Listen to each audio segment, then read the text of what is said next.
Estamos de volta, este é o Medicina e Saúde, um programa completo para levar a melhor informação sobre qualidade de vida, bem-estar e saúde para você que é de Cascavel, Toledo, Foz do Iguaçu, Francisco Beltrão, Guarapuava, Ponta Grossa e tantos outros municípios do nosso Paraná. Seja bem-vindo!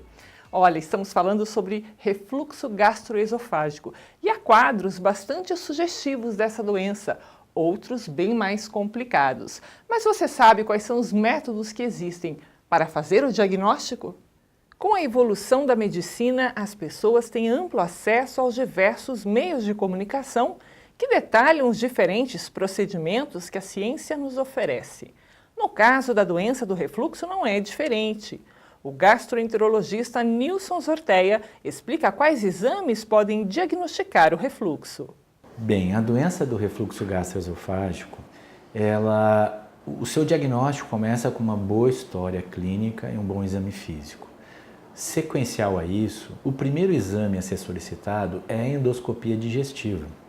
Se a endoscopia digestiva não conseguiu fazer esse diagnóstico, o próximo passo seria a investigação da fisiologia esofágica, que daí a gente associaria uma pH-metria junto à manometria. A manometria em si não é um exame para diagnóstico de refluxo, mas ela ajuda na posição dos catéteres de pH-metria para fazer o diagnóstico mais preciso desse refluxo.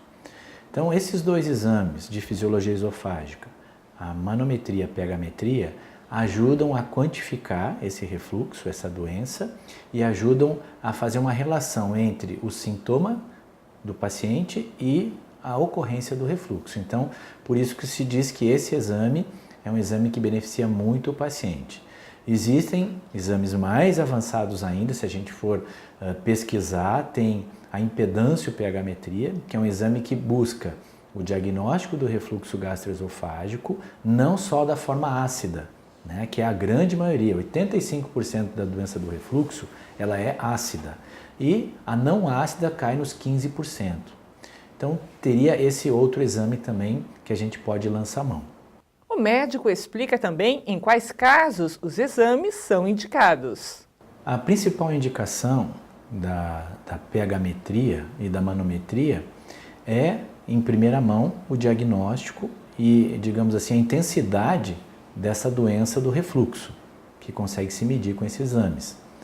A manometria também ela é indicada para pesquisa de doenças motoras do esôfago, que são outras doenças que muitas vezes simulam a doença do refluxo gastroesofágico, que o médico, ao solicitar a manometria, ele pode identificar essa doença e fazer um diagnóstico individualizado desse paciente. A pH-metria ela é um exame que nos fornece detalhes importantes de quando esse refluxo ocorre, se ele ocorre quando o paciente está na posição ortostática, em pé, se ocorre mais quando ele está deitado. Fala da gravidade também, o exame consegue mostrar essa relação da gravidade do refluxo desse paciente.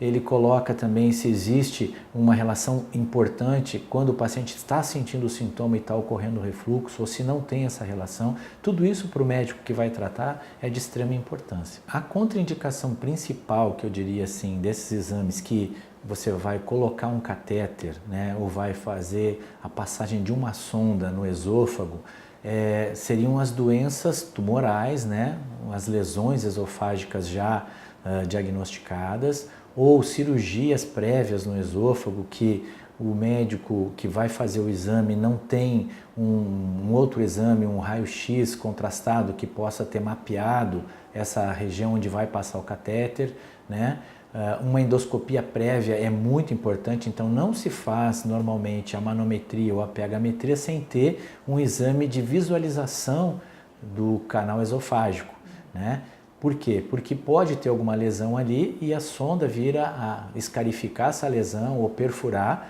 e causar um dano maior. Então é importante que antes de se realizar a manometria, a pH-metria, se tenha um exame de imagem ou endoscopia ou um raio-x contrastado para nos deixar com mais segurança na passagem da sonda e que não tenha nenhuma lesão que vá sangrar ou que vá prejudicar o paciente. Como todo exame mais minucioso, a manometria requer a interrupção de medicamentos que o paciente esteja tomando, 72 horas antes de sua realização, para que não haja alteração da motilidade esofágica. O preparo para a manometria é o preparo que o paciente deve parar de usar as medicações anti-refluxo, como por exemplo a domperidona, o Plasil, que é a metoclopramida, várias substâncias substâncias geralmente que é utilizado para náusea e vômito, que essas substâncias que são utilizadas, né, para aplacar a náusea e vômito, elas alteram a motilidade esofágica. Então, esses remédios se suspenderia até 72 horas antes do exame.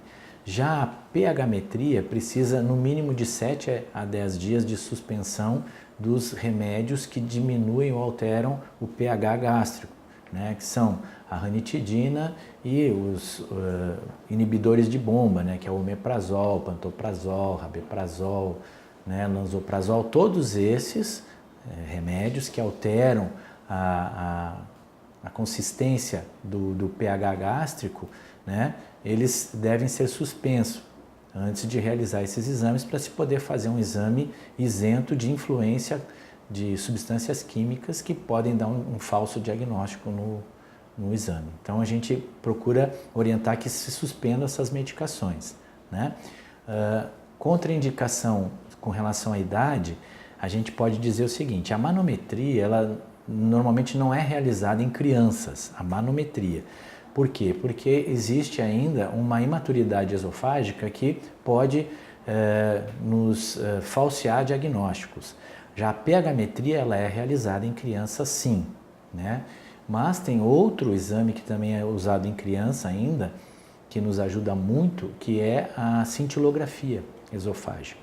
Então, a criança, ela, de um modo especial, ela pode ser realizada a pH-metria, né, em locais que têm, inclusive, equipamento adequado, sondas adequadas para a criança, e também utilizar a cintilografia como complementação do diagnóstico. No próximo bloco, a gente pega uma porção do estômago e dá uma laçada, envolve o final do esôfago. Tá? Isso faz com que aumente a pressão do final do esôfago e impeça o conteúdo do estômago que retorne para o esôfago. o Medicina e Saúde volta já já.